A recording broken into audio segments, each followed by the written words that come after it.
കർത്താവിൻ്റെ നാമം മഹത്വപ്പെടട്ടെ.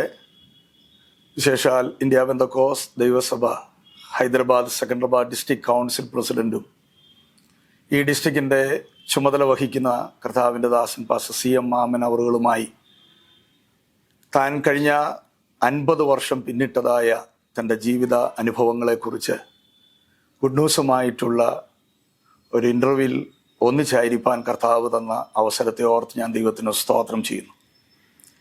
ഈ തെലങ്കാനയുടെ മണ്ണിൽ ദീർഘവർഷം കർത്താവിൻ്റെ ദാസൻ തൻ്റെ ശുശ്രൂഷകളെ ഓരോ ദിവസം മുൻപോട്ട് കൊണ്ടുപോകുവാനും ഈ 50 വർഷം പൂർത്തീകരിക്കുന്ന സമയത്തും വളരെ ശക്തനായി ആത്മാർത്ഥമായി ദൈവവചനത്തിൻ്റെ സത്യങ്ങളെ ആധികാരികമായി ശുശ്രൂഷിപ്പാൻ ബഹുമാനിക്കപ്പെട്ട കർത്താവിൻ്റെ ദാസന് ദൈവ അവസരങ്ങൾ നൽകുന്നു.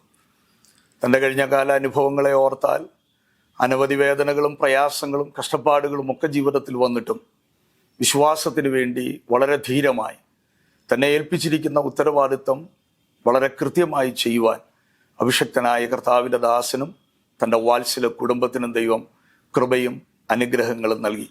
വിശേഷാൽ ഈ അഭിമുഖത്തിൽ ഗുഡ് ന്യൂസിൻ്റെ എക്സിക്യൂട്ടീവ് എഡിറ്റർ ആയിരിക്കുന്ന സജി മത്തായി കാതേട് അവറുകളും അതുപോലെ തന്നെ ബഹുമാനപ്പെട്ട കർത്താവിൻ്റെ ദാസൻ പാസ്റ്റർ CM മാമൻ അവറുകളുമായിട്ടുള്ള അഭിമുഖമാണ് നടക്കുന്നത്.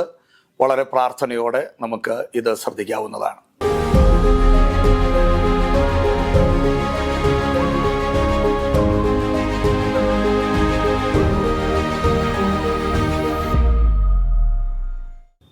ദൈവനാമത്തിന് മഹത്വം ഉണ്ടാകട്ടെ. ഇന്ത്യ പെന്തക്കോസ്ത് ദൈവസഭയുടെ ചരിത്രത്തോടൊപ്പം നടന്ന ഒരു വ്യക്തിത്വമാണ് പാസ്റ്റർ CM മാമൻ. എസ്പെഷ്യലി ഇന്ത്യ പെന്തക്കോസ്ത് ദൈവസഭയുടെ ആന്ധ്രാപ്രദേശിലുള്ള പ്രവർത്തനങ്ങളുടെ സീനിയർ പാസ്റ്റർമാരിൽ ഒരു വ്യക്തിത്വമാണ് പ്രിയപ്പെട്ട CM മാമൻ. അദ്ദേഹം കഴിഞ്ഞ അരനൂറ്റാണ്ട് കാലം ആന്ധ്രാപ്രദേശിലെ സുവിശേഷ പ്രവർത്തനവുമായി ബന്ധപ്പെട്ട് അദ്ദേഹവും അദ്ദേഹത്തിൻ്റെ കുടുംബവും ഒട്ടേറെ യാതനകൾ, പ്രയാസങ്ങൾ, വിജയകഥകളൊക്കെ ഉണ്ട്. ഗുഡ് ന്യൂസിൻ്റെ എല്ലാ പ്രേക്ഷകർക്കും അദ്ദേഹവുമായി ഒരു യാത്ര നമുക്കിപ്പോൾ നടത്താം. പ്രിയപ്പെട്ട പാസ്റ്റർ CM മാമനോടൊപ്പം നമുക്കൊന്ന് യാത്ര ചെയ്യാം. പാസ്റ്ററേയും അതുപോലെ എല്ലാ പ്രേക്ഷകരെയും ഞങ്ങൾ സ്നേഹപൂർവ്വം സ്വാഗതം ചെയ്യുന്നു. Praise the Lord. Praise the Lord. കഴിഞ്ഞ അരനൂറ്റാണ്ട് കാലം ഇവിടുത്തെ ആന്ധ്രാപ്രദേശിലെ പ്രവർത്തനങ്ങളുമായി ബന്ധപ്പെട്ട് നിങ്ങൾ കുടുംബമായിട്ട് യാത്ര ചെയ്യുകയായിരുന്നു. കഴിഞ്ഞ ദിവസം ഇവിടുത്തെ സുവിശേഷ പ്രവർത്തകർ വിശ്വാസികളെല്ലാം അങ്ങേ ആദരിക്കുകയും അഭിനന്ദിക്കുകയും ഉണ്ടായതായിട്ട് ഞങ്ങൾക്കറിയാം. തീർച്ചയായിട്ടും അരനൂറ്റാണ്ട് കാലം എന്നുള്ളത് ഒരു ചെറിയ ഒരു കാലയളവല്ല. കഴിഞ്ഞ ദിവസങ്ങളിലെല്ലാം, കഴിഞ്ഞ നാളുകളെല്ലാം ദൈവം ജയോത്സവമായി നടത്തി. പാസ്റ്ററുമായി ബന്ധപ്പെട്ട ചില കാര്യങ്ങൾ ഞങ്ങൾക്ക് ഗുഡ് ന്യൂസിലെ പ്രേക്ഷകർക്ക് കേൾക്കാനും കാണാനും ഒരു അവസരം ഒരുക്കുകയാണ്. പ്രിയപ്പെട്ട പാസ്റ്ററേയും അതുപോലെ കുടുംബത്തെയും ഞങ്ങൾ സ്നേഹപൂർവ്വം സ്വാഗതം ചെയ്യുന്നു. പാസ്റ്ററെ, കഴിഞ്ഞ അരനൂറ്റാണ്ട് കാലത്തെക്കുറിച്ച് ഒറ്റ വാക്കിൽ എന്തു പറയുന്നു? കഴിഞ്ഞ അരനൂറ്റാണ്ട് കാലം എന്നെ നടത്തിയ കർത്താവിനെ ഞാൻ നന്ദിയോടെ സ്തുതിക്കുന്നു. കർത്താവ് ചെറിയൊരു കാലയളവല്ല എൻ്റെ ജീവിതത്തിൽ അരനൂറ്റാണ്ട്. പലവിധമായ പ്രതികൂലങ്ങളും പ്രയാസങ്ങളും ദുഃഖങ്ങളും കഷ്ടതകളും ഒക്കെ ഞാൻ ഞങ്ങളുടെ കുടുംബജീവിതത്തിൽ ഞങ്ങൾ സുവിശേഷ വേലയുള്ള ബന്ധത്തിൽ അനുഭവിക്കാൻ ഇടയായി തീർന്നു. എന്നാൽ അവിടെ ഒന്നും ഒരിക്കൽ പോലും സുവിശേഷ വേലയിൽ നിന്ന് പിന്മാറിപ്പോകുകയാണ് എന്നുള്ളതായ ഒരു ചിന്താഗതി ജീവിതത്തിൽ കടന്നു വന്നിട്ടില്ല. സുവിശേഷ വേല കർത്താവ് വിളിച്ചു, കർത്താവിന് വേണ്ടി ഞാൻ പ്രതിഷ്ഠിച്ചു. ഞാൻ സുവിശേഷ വേലയിൽ ഏറ്റവും കൂടുതൽ എനിക്ക് മറ്റ് ശുശ്രൂഷകന്മാരോട് പറയാനുള്ളതും അതുതന്നെയാണ്. ഒന്ന്, കർത്താവിൻ്റെ വിളി ഉണ്ടായ എന്നുള്ള നിശ്ചയം നമുക്കുണ്ടാകണം. രണ്ടാമത്, അതോടുകൂടെ നമ്മൾക്ക് ദൈവസന്നിധി സമർപ്പിക്കുക, അല്ലെങ്കിൽ നമ്മെ തന്നെ പ്രതിഷ്ഠിക്കുക. അങ്ങനെ ആയിരിക്കുന്ന ഒരു വ്യക്തിക്ക് ഒരിക്കലും പുറകോട്ട് മാറാൻ, പിന്മാറിപ്പോകാൻ, ആ സ്ഥാനത്ത് നിന്ന് മറ്റെന്തോ പ്രലോഭനങ്ങൾ ഉണ്ടായാലും അത് വിട്ടുപോകുവാൻ പ്രയാസമാണ്. അതാണ് എന്നെ ഈ അരനൂറ്റാണ്ട് കാലം നിലനിർത്തിയത്. ഓക്കെ, ആദ്യകാലം 1974 പാസ്റ്ററുടെ എത്തുന്നത്? അല്ല, 75 ഏപ്രിൽ മാസം 15-ാം തീയതി ചൊവ്വാഴ്ച രാവിലെ 7 മണിക്ക് സെക്കൻഡറാബാദ് സ്റ്റേഷനിൽ എത്തിച്ചേർന്നു. ഇവിടെ വരാനുള്ള കാരണം എന്താണ്? ആരാണ് ഇതിന് പ്രേരിപ്പിച്ചത്? അങ്ങനെ നിങ്ങൾ പറയാൻ പറ്റുമോ? ഉണ്ട്.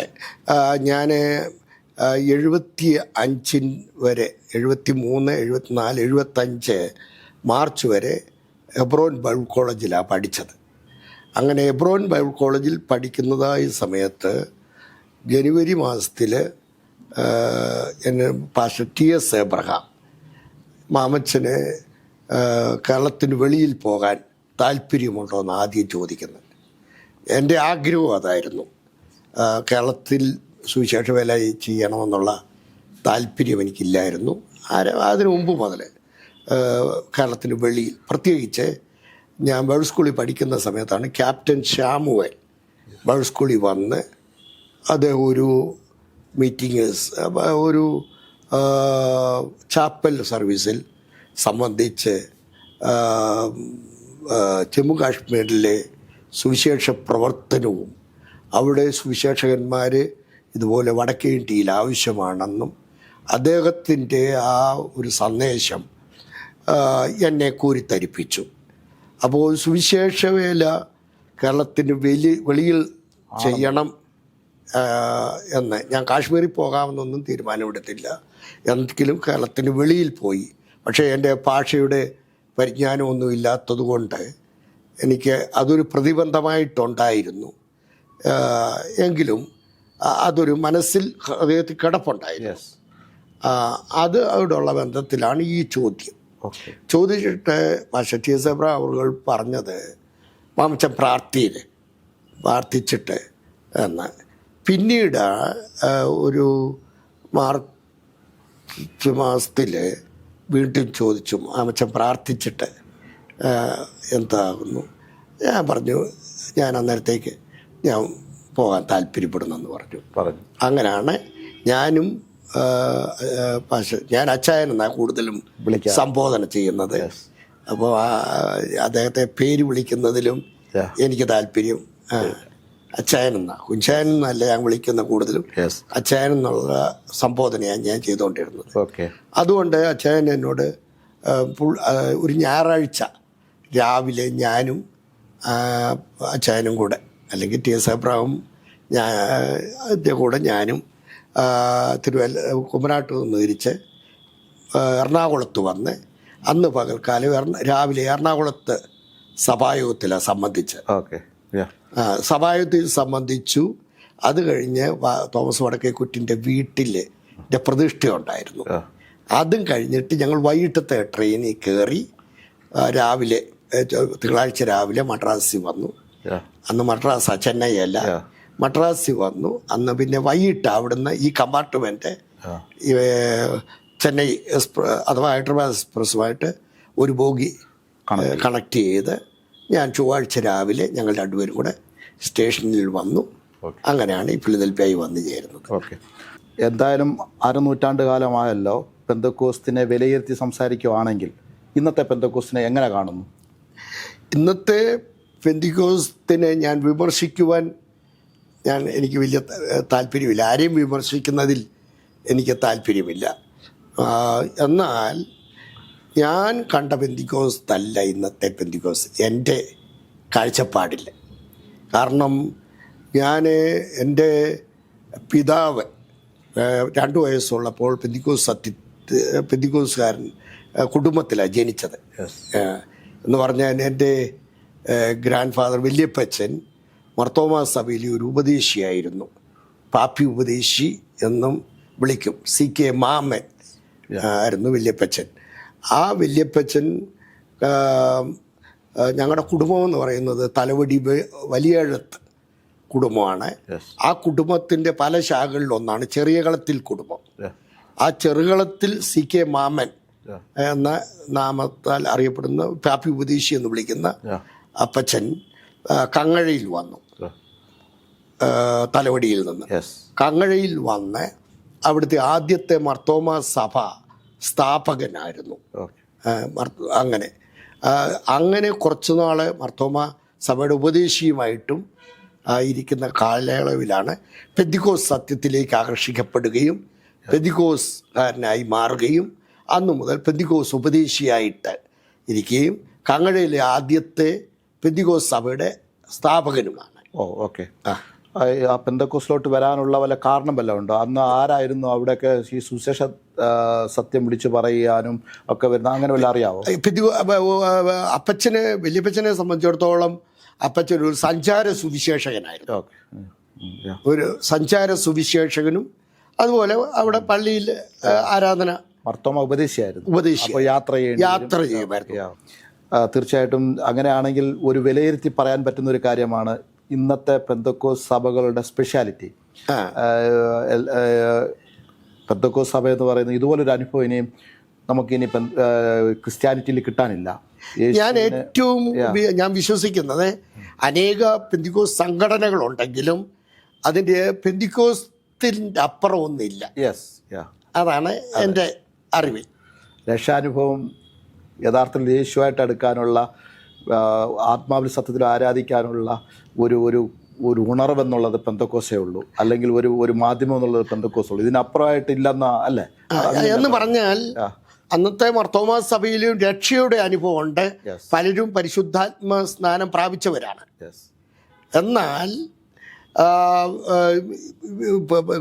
അവരെല്ലാവരും വേർപെട്ട അനുഭവത്തിലേക്ക് കടന്നു വന്നില്ല.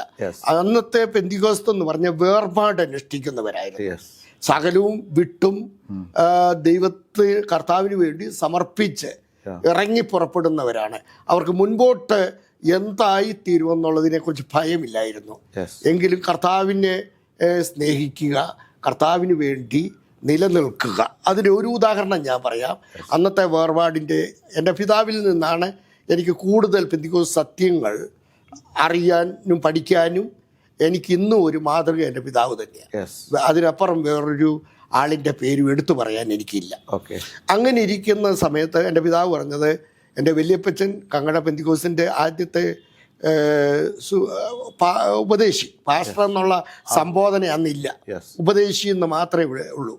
അങ്ങനെ ഇരിക്കുമ്പോൾ എൻ്റെ ഫാദറിൻ്റെ ഒരു ജ്യേഷ്ഠൻ, എൻ്റെ ഫാദറിന് 4 ജ്യേഷ്ഠന്മാരാണ്, അതിൽ രണ്ടാമത്തെ ജ്യേഷ്ഠൻ ഒരിക്കൽ പന്ത് കളി കണ്ടുകൊണ്ടിരിക്കുക. അത് വല്യപ്പച്ച കണ്ടു, വീട്ടിൽ വന്നു. ആ ഞായറാഴ്ച തിരുവത്താഴം കൊടുത്തില്ല. അതിനാ വല്യപ്പച്ചൻ്റെ അടുത്തൊരു വാക്യം യെരമ്യാ പ്രവചനത്തിൽ, ഞാൻ കളിക്കാരുടെ കൂട്ടത്തിൽ ഇരുന്നിട്ടില്ല. അന്നത്തെ വേർപാടിൻ്റെയും അനുഭവത്തിൽ എടുത്തു പറയാൻ. ഓക്കെ, അങ്ങനെയാണെങ്കിൽ ഇന്നത്തെ പെന്തക്കോസ്തിൽ വേണ്ടായിരുന്നു എന്ന് പറയാൻ പറ്റുന്ന 2 കാര്യങ്ങളും പറയാൻ പറ്റുമോ? ഇന്നത്തെ പെന്തിക്കോസ്തിലെ 2-3 കാര്യങ്ങൾ ഞാൻ പറയാം. ഒന്നാമത് ഇന്നത്തെ പെന്തിക്കോസ്തിൻ്റെ രാഷ്ട്രീയം എന്ന് തെരഞ്ഞെടുപ്പ്. മറ്റുള്ളവരെ രാഷ്ട്രീയ പാർട്ടികൾ പറയുന്നതിനും അപ്പുറമായിട്ട് എതിർ സ്ഥാനാർത്ഥികളെ വിമർശിച്ചും എഴുതിയും അവഹേളിച്ചും പോകുന്നത് ഒരാത്മീയന് ചേർന്നതല്ല എന്ന് ഞാൻ 100% വിശ്വസിക്കുന്നു. നമ്മുടെ ഇന്നത്തെ പെന്തക്കോസിൽ അത് വേണ്ടായിരുന്നു. വേണ്ട. രണ്ടാമത്തെ എന്തുവാ പറയാനുള്ളത്? രണ്ടാമത്തെ കാര്യം എനിക്ക് പറയാനുള്ളത് നമ്മുടെ പത്രങ്ങളെക്കുറിച്ചാണ്. മാധ്യമങ്ങൾ അത് ഏത് രീതിയിലും, മാധ്യമങ്ങൾ എന്ന് പറയുമ്പോൾ നമുക്കറിയാമല്ലോ, ഇപ്പം യൂട്യൂബിലായിട്ടും എല്ലാത്തിലും സോഷ്യൽ മീഡിയ ഇതിലൊക്കെയും പെന്തിക്കോസുകാരെ വിമർശിക്കുന്നത് തെറ്റില്ല. പക്ഷെങ്കിൽ അവരെ അവഹേളിക്കുന്ന രീതിയിൽ മുൻപോട്ട് വരുന്നു. അത് പെന്തിക്കോസ് വേലയ്ക്ക് ഒരു തടസ്സമാണെന്ന് 100% ഞാൻ വിശ്വസിക്കുന്നു. തീർച്ചയായിട്ടും മറ്റുള്ളവർ വിശ്വാസത്തിലേക്ക് വരുന്നതിന് തടസ്സമാണ്. പുതിയതായിട്ടൊരു വിശ്വാസി വരുമ്പോൾ ഇതെല്ലാം കണ്ടും കേട്ടുമായിരിക്കുന്നത്, അവർക്ക് മനസ്സിൽ പ്രയാസം ഉണ്ടാവും. അല്ല, അവർക്ക് വരാനായിട്ട് ഇതിനേക്കാൾ നല്ലത് അവരുടെ സമുദായ സഭകളാണെന്ന് അവർക്കൊരു ബോധ്യം വരുന്ന. എനിക്ക് വലിയ അറിവില്ലെങ്കിലും സമുദായ സഭകളിൽ അവർ അച്ഛന്മാർ വിമർശിക്കുകയോ കൂട്ട് വിശ്വാസികൾ അവരൊക്കെ എനിക്കറിയാം, മദ്യപാനം ചെയ്യുന്നവരുണ്ട്, പുകവലിക്കുന്നവരുണ്ട്, അവർ തെറ്റായ രീതിയിൽ പലതും പ്രവർത്തിക്കുന്നവരുണ്ടെങ്കിലും അവരുടെ സഭകളിലൊന്നും അവരെ അങ്ങനെ വിമർശിക്കുന്നതായിട്ട് എനിക്കറിവില്ല. എനിക്ക് കൂടുതൽ അറിവുമില്ല അവരെക്കുറിച്ചൊന്നും. എങ്കിലും എൻ്റെ അറിവിൽ അങ്ങനെ വിമർശിക്കുന്നില്ല. വിമർശിക്കുന്ന മുഴുവൻ പെന്തിക്കോസുകാരാണ്. ഓക്കെ, അങ്ങനെയാണെങ്കിൽ നമ്മുടെ പെന്തക്കോസ്തിൽ ഉണ്ടായിരിക്കേണ്ട 2 കാര്യങ്ങൾ പറയാമോ? നിർബന്ധമായി ഇപ്പോഴേ പഴയ കാര്യങ്ങൾ അച്ഛാ പറഞ്ഞു എന്നാൽ പോലും ഇന്നത്തെ പെന്തക്കോസ്തിൽ സഭകളിൽ ഇന്ന കാര്യങ്ങൾ തീർച്ചയായിട്ടും ഉണ്ടായിരിക്കണം എന്ന് പറയുന്ന 2 കാര്യങ്ങൾ പറയാമോ? ഇന്നത്തെ പെന്തിക്കോസ്തിലെ എല്ലാ പ്രിയപ്പെട്ടവർക്കും, ശുശ്രൂഷകന്മാർക്കും വിശ്വാസികൾക്കും ഒരു മാറ്റം സംഭവിക്കണം. കാരണം ശുശ്രൂഷകന്മാരെ ഞാൻ കണ്ടിട്ടുള്ള ശുശ്രൂഷയുടെ ആരംഭം അവർക്ക് കർത്താവിൻ്റെ വേലയായിരുന്നു ഒന്നാമത്തെ സ്ഥാനത്ത്. അത് കഴിഞ്ഞേ ഉള്ളു കുടുംബങ്ങൾ, കുടുംബ ബന്ധങ്ങളും. കാരണം അവർ കുടുംബത്തിന് വേണ്ടി അല്ലായിരുന്നു ജീവിച്ചത്, Yes. അവർ കർത്താവിന് വേണ്ടിയാണ് ജീവിച്ചത്. യെസ് എങ്ങനെങ്കിലും സുവിശേഷം വ്യാപിക്കുക, എങ്ങനെയെങ്കിലും അതുപോലെ സഭകളോട് തന്നെ അവർക്കൊരു ഉത്തരവാദിത്വ ബോധമുണ്ടായിരുന്നു. യെസ് യെസ് ഒരു വീട്ടിൽ ഒരാൾ സുഖമില്ലാതെ കിടന്നിരുന്നാൽ അവരുടെ സൗഖ്യത്തിന് വേണ്ടി അവർ കുടുംബമായിട്ട് വന്നിരുന്ന് പ്രാർത്ഥിക്കുക, കൂട്ടായ്മ ബലം, Yeah. ഇതൊക്കെ ആരംഭകാലത്ത് ഞാൻ കണ്ടിട്ടുള്ളതാണ്. ഈ കാലത്ത് അത് കുറഞ്ഞു വരുന്നു. തീർച്ചയായിട്ടും സഭകളിൽ വേണം ഒരു പാസ്റ്റർമാരിലും വിശ്വാസികളും അതുപോലെ തന്നെയായിരുന്നു. അന്ന് എൻ്റെ വിശ്വാസികളിൽ ഞാൻ കണ്ടിട്ടുള്ള ഭൂരിപക്ഷവും കൃഷിക്കാരായിരുന്നു. എൻ്റെ കാഴ്ചപ്പാടിൽ ഇല്ലെന്നല്ല, വളരെ ചുരുക്കമായിരുന്നു. ഞങ്ങളുടെ സഭകളിലൊന്നും അങ്ങനെ ഗവൺമെൻറ് ജോലിക്കാരെന്നോ അങ്ങനെ പറയാനൊന്നും അധികം പേരില്ലായിരുന്നു. ഞാനൊരു ഗ്രാമപ്രദേശത്താണ് ജനിച്ചതും വളർന്നതും. അതിനുള്ള ബന്ധത്തിൽ കൃഷിയായിരുന്നു, അതുപോലുള്ള കാര്യങ്ങളായിരുന്നു അവർക്ക് പ്രധാനം. എന്നാൽ അവർ ഈ പകലന്ത്യോളം അവർക്ക് ഈ അധ്വാനിച്ചാലും ആർക്കെങ്കിലും സുഖമില്ലെങ്കിൽ അവർ വൈകിട്ട് ഒന്നിച്ചു കൂടി വന്ന് ആ ഭവനത്തിലിരുന്ന് പ്രാർത്ഥിക്കും. ഒരു കൂട്ടായ്മയ്ക്ക് അന്ന് വാഹനം സൗകര്യവും ഇല്ല, വാഹനത്തിൽ പോകുന്ന ഉള്ള സൗകര്യങ്ങളുമില്ല. എങ്കിലും എത്ര ദൂരമാണെങ്കിലും നടന്നുപോയി അവിടെ ഇരുന്ന് അവർക്ക് വേണ്ടി പ്രാർത്ഥിച്ച് അവരെ ധൈര്യപ്പെടുത്തി അന്ന് സൗഖ്യവും അതുപോലെ നടക്കുമായിരുന്നു. ഇന്ന് അത് കുറഞ്ഞു വരുന്നു. ഇന്ന് അതിന് ആവശ്യമില്ലെന്നായി. ഈ ആന്ധ്രാപ്രദേശുമായി ബന്ധപ്പെട്ട് ഇവിടുത്തെ സഭകളിൽ വരേണ്ട തീർച്ചയായിട്ടും ഉണ്ടായിരിക്കേണ്ട വല്ല കാര്യങ്ങൾ അച്ഛൻ്റെ അടുത്ത് പറയാനുണ്ടോ? ആന്ധ്രാപ്രദേശുമായിട്ട് എനിക്ക് അന്നും ഇന്നും തമ്മിലുള്ള വ്യത്യാസത്തിൽ ഇന്നത്തെ ശുശ്രൂഷകന്മാരിൽ ഒത്തിരി മാറ്റങ്ങൾ വന്നു. അവർ ആരംഭകാലത്തൊക്കെ സുവിശേഷത്തിന് വേണ്ടി അങ്ങ് ത്യാഗം സഹിക്കാൻ അവർ ഒരുക്കമായിരുന്നു. സുവിശേഷകരായിരുന്നു. എന്നാൽ ഇന്ന് ഒരു സഭ അതാണ് അവരുടെ എത്രയും മെമ്പേഴ്സിനെ കൂട്ടിക്കൊണ്ടുവരാമോ, ഉപദേശത്തിൽ നിന്ന് അയഞ്ഞുപോയി. ഇന്ന് പെന്തിക്കോസ് സഭകളാണെന്ന് പേരുകൊണ്ട് മാത്രമേ ഉള്ളൂ. അല്ല, പെന്തിക്കോസിൻ്റെ അനുഭവങ്ങൾ ഇല്ല. പിന്നെ കുറേ അന്യഭാഷ പറയുന്നു എന്നുള്ളത് കൊണ്ട് അവർ എന്താണെന്ന് ഞാനത് വിമർശിക്കാൻ ഞാൻ ആളല്ല. എന്തായാലും കേരളത്തിലുള്ളതുപോലെ ഇവിടുത്തെ ആന്ധ്രാപ്രദേശിലെയും സഭകൾ പഴയകാല ഉള്ള പെന്തക്കോസ് അനുഭവത്തിലേക്ക് മടങ്ങി വരേണ്ടിയിരിക്കുന്നു. വചനധ്യാനം, കാത്തിരിപ്പ് യോഗം, ഉപവാസ പ്രാർത്ഥനകൾ, ഇതെല്ലാം ഇവിടെ ഉണ്ട്. പക്ഷെങ്കിൽ അവർ വചനത്തിൻ്റെ വെളിച്ചത്തിൽ അവരെങ്ങനായിരിക്കുന്നു എന്ന് അവരെ തന്നെ ശോധന ചെയ്യണം. ഓക്കെ. കഴിഞ്ഞ കാലഘട്ടങ്ങളിലെല്ലാം ഇവിടെ ഏകദേശം എനിക്ക് ഒരു പുരുഷായുസിൻ്റെ ഏറെ ഭാഗവും 50 വർഷത്തോളം ചെറുതല്ല. അതെ. ഇവിടെ സുവിശേഷ ഘോഷണത്തിൽ അങ്ങേക്കുണ്ടായ മറക്കാനാവാത്ത എന്തെങ്കിലും അനുഭവങ്ങളുണ്ടോ? എനിക്ക് ആരംഭം മുതൽ ഈ ആദ്യത്തെ ഞാൻ 1975 ഏപ്രിൽ മാസം 15-ാം തീയതി രാവിലെ, ചൊവ്വാഴ്ച രാവിലെ 7 മണിക്കാണ് ഞാൻ സെക്രട്ടറി സ്റ്റേഷനിൽ വരുന്നത്. ഞാൻ പാസ്റ്റർ ടി.എസ്. എബ്രഹാമിൻ്റെ കൂടെ ഈ ഭവനത്തിൽ വന്നു. നിങ്ങൾ രണ്ടുപേരും ഒന്നിച്ചാണ് വന്നത്? ഞാൻ പറഞ്ഞല്ലോ, ഞാൻ എറണാകുളത്ത് നിന്ന് കുമ്മനാട്ടിൽ നിന്ന് തിരിച്ച് എറണാകുളത്ത് വന്നു. അവിടെ ചെന്നൈ വഴി ഇവിടെ വന്ന് ഞങ്ങൾ ഒന്നിച്ച വന്നത്. അങ്ങനെ ഇവിടെ വന്നു ചേരുവാനിടയായി. അന്ന് ആ മാസത്തിൻ്റെ ഒടുവിലത്തെ എല്ലാ മാസത്തിൻ്റെ ഒടുവിൽ ഒരു 3 ദിവസം ഒരു സുവിശേഷകൻ കെ ശാമുവൻ എന്ന് പറയുന്ന സുവിശേഷകൻ ഗുമ്മടുതല എന്ന് പറയുന്ന സ്ഥലത്ത് ഒരു പ്രവർത്തനം ആരംഭിച്ചു. ആ പ്രവർത്തനത്തിൽ എല്ലാ മാസവും അദ്ദേഹം 3 ദിവസത്തെ ഉപവാസ പ്രാർത്ഥന വെക്കും. അദ്ദേഹം നടത്തും. അത് വെറും കാട്ടിൽ നിന്ന് മുറിച്ചുകൊണ്ട് വരുന്ന കമ്പുകളും അതിൻ്റെ മുകളിൽ ഈ കമ്പിൻ്റെ ഇല ഇട്ടൊരു വലിയ പന്തലുണ്ടാക്കും. ആ പന്തലിൻ്റെ കീഴിലിരുന്ന ഇവരെല്ലാവരും ഉപവാസ പ്രാർത്ഥന നടത്തുന്നത്. ആ സമയത്ത് അദ്ദേഹത്തിൽ ദൈവം ഉപയോഗിച്ചു. ഒത്തിരി അത്ഭുതങ്ങളും അടയാളങ്ങളും വീര്യപ്രവൃത്തികളും ദർശനങ്ങളും പ്രവചനങ്ങളും അദ്ദേഹത്തിന് ദൈവം കൊടുത്തു.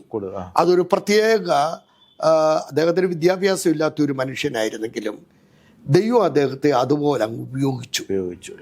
ഒരു ദൂരെ നിൽക്കുന്ന ഒരാളുടെ മനസ്സിൽ എന്തിരിക്കുന്നു എന്ന് ഇവിടെ സ്റ്റേജിൽ നിന്നുകൊണ്ട് അദ്ദേഹം വിളിച്ചു പറയുമായിരുന്നു. അതുപോലെയായിരുന്നു. പക്ഷെ അധികം നാള് അദ്ദേഹം നിലനിന്നില്ല എന്നുള്ളതും എടുത്തു പറയേണ്ടുന്നതാണ്. കർത്താവ് കൊടുക്കുന്ന എന്നെ പഠിപ്പിച്ച മറ്റാരുമല്ല, എന്നെ ദൈവം പഠിപ്പിച്ച ഒരു കാര്യം എന്ന് പറയുന്നത്, നമുക്ക് എന്ത് കർത്താവ് തന്നാലും അതിൽ നാം വിശ്വസ്തരായില്ലെങ്കിൽ അത് നമ്മിൽ നിന്ന് നഷ്ടപ്പെടും.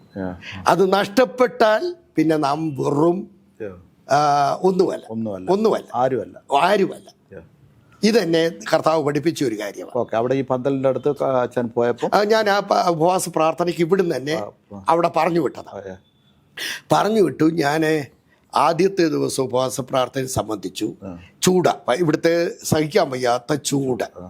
ആ ചൂടിന് പകലെല്ലാം ഉപവാസം ഇരുന്ന് വൈകുന്നേരം, രണ്ടാമത്തെ ദിവസം വൈകുന്നേരം, അത് ഒന്നാമത്തെ ദിവസം കഴിഞ്ഞപ്പോൾ ഒന്നുമില്ല കഴിക്കാൻ.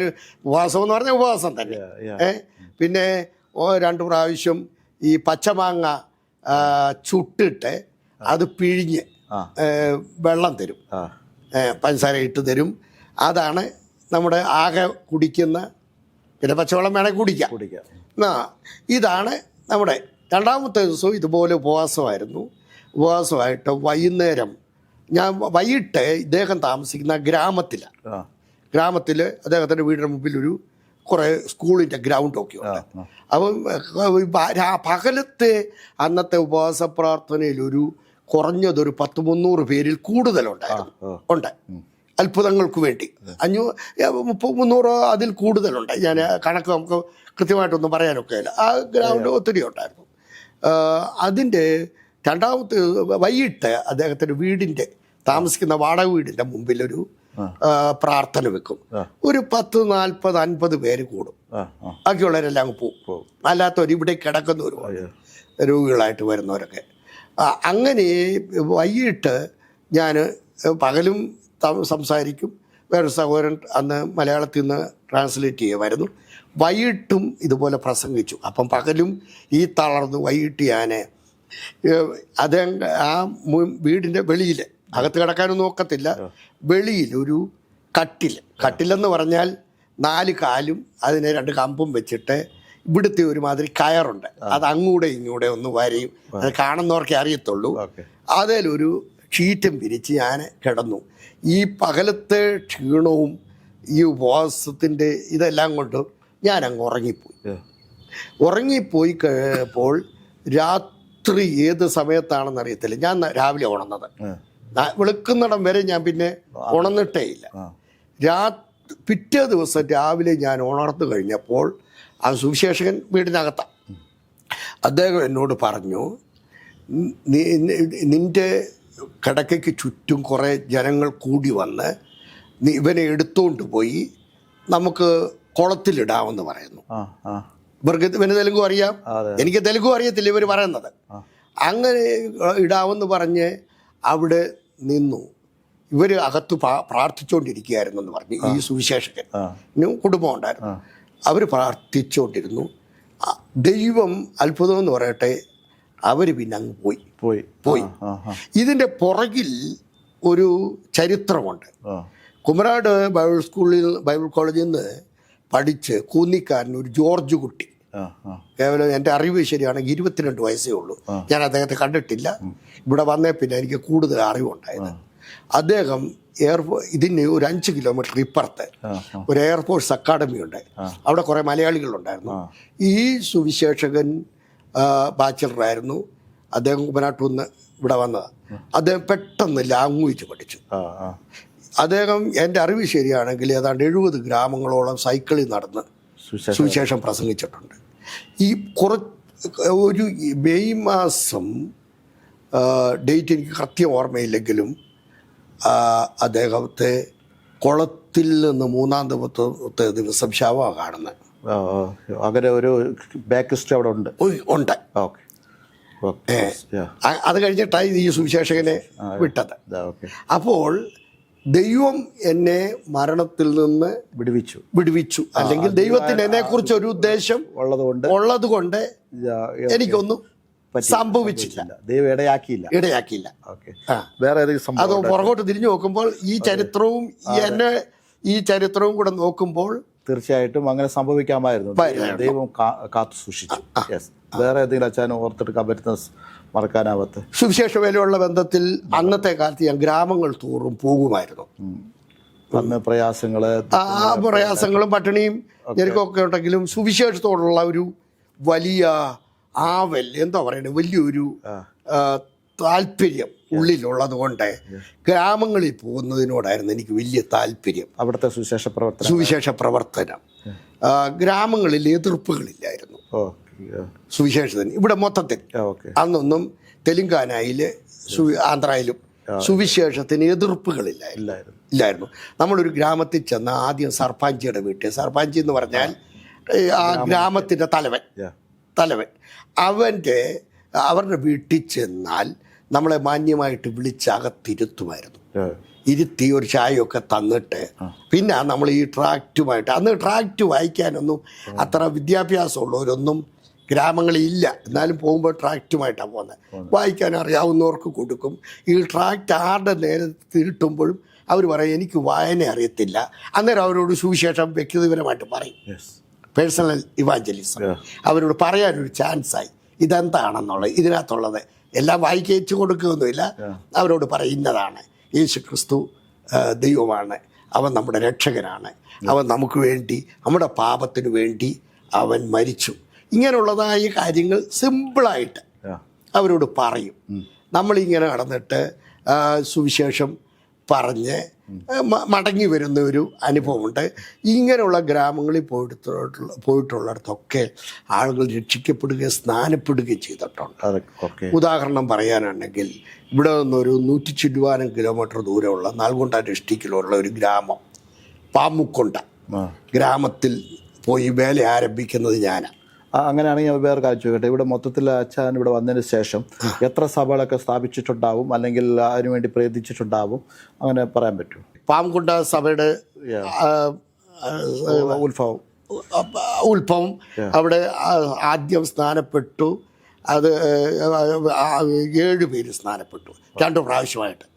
ഞാൻ മാസത്തിൽ ഒരിക്കൽ പോകും. ഇന്ന് വൈകിട്ട് അവിടെ ചെന്നാൽ നാളെ അവിടെ താമസിക്കും, പിറ്റേ ദിവസം രാവിലെ പോരും. ഈ 2 ദിവസം ആ ഒരു ദിവസം മൊത്തം ഗ്രാമങ്ങളിൽ കൂടെ നടക്കും. 2 ദിവസം വൈകിട്ട് അവിടെ സ്ട്രീറ്റിൽ എവിടെയെങ്കിലും നിന്ന് ഒരു മീറ്റിംഗ് നടത്തുമ്പോൾ ഒത്തിരി പേര് വന്ന് സുവിശേഷം കേൾക്കും. അങ്ങനെ ഈ രണ്ടാമത്തെ പ്രാവശ്യം 3 പേര് സ്നാനപ്പെട്ടു, പിന്നെ 4 പേര് സ്നാനപ്പെട്ടു. അന്നേരത്തേക്ക് ഒത്തിരി പേര് മുൻപോട്ട് പ്രാർത്ഥനയ്ക്കായിട്ട് വന്നു. അന്ന് പാസ്റ്റർ പിറ്റി ചാക്കോയുടെ 3ാമത്തെ മകൾ സിറ്റി ചെറിയാൻ്റെ വൈഫ് സിയാറ്റിൽ ഉള്ള പുള്ളിക്കാരത്തി അവിടുത്തെ സ്ഥലം മേടിക്കാനായിട്ട് പൈസ നൽകി തന്നു. അന്ന് അപ്പച്ചൻ്റെ പാസ്റ്റർ പിറ്റി ചാക്കോയ്ക്ക് അന്ന് അമ്മാമയുണ്ട്, മിസ്സസ് മേരി എബ്രഹാം, അവർക്ക് അയച്ചു കൊടുത്തു. അത് ഏൽപ്പിച്ചു. അവിടെ സ്ഥലം മേടിച്ചു. അവിടെ ഹോള് പണി നടന്നുകൊണ്ടിരിക്കുമ്പോൾ വേറൊരു സുവിശേഷകനെ അവിടെ സ്ഥിരമായിട്ട്, ഞാൻ മറ്റേ പോയി വരികയാണ്, അവിടെ ആക്കി. ആ വേല ഇന്നും നിലനിൽപ്പുണ്ട്. അതിൻ്റെ ആരംഭം ഞാനാണ്. അതിനുശേഷം ഇവിടുന്ന് ഏതാണ്ട് ഒരു 25 കിലോമീറ്റർ ദൂരെ പുടൂർ എന്ന് പറയുന്ന സ്ഥലത്ത് ഒരു വേല ആരംഭിച്ച് അവിടെ ഒരു സുവിശേഷകനെ ആക്കിയായിരുന്നു. അത് കഴിഞ്ഞ് കൊളത്തൂർ എന്ന് പറയുന്ന സ്ഥലത്ത് ഞങ്ങൾ സഭയായിട്ട്, ഇവിടെ ഉള്ള തെലുങ്ക് സഭയുമായിട്ട് ഞാൻ ഇപ്പോൾ ശുശ്രൂഷിക്കുന്ന വിശ്വാസികളുമായിട്ട് പോയി പ്രവർത്തിച്ച് അവിടെ ഒരു സഭ ഉണ്ടായിട്ടുണ്ട്.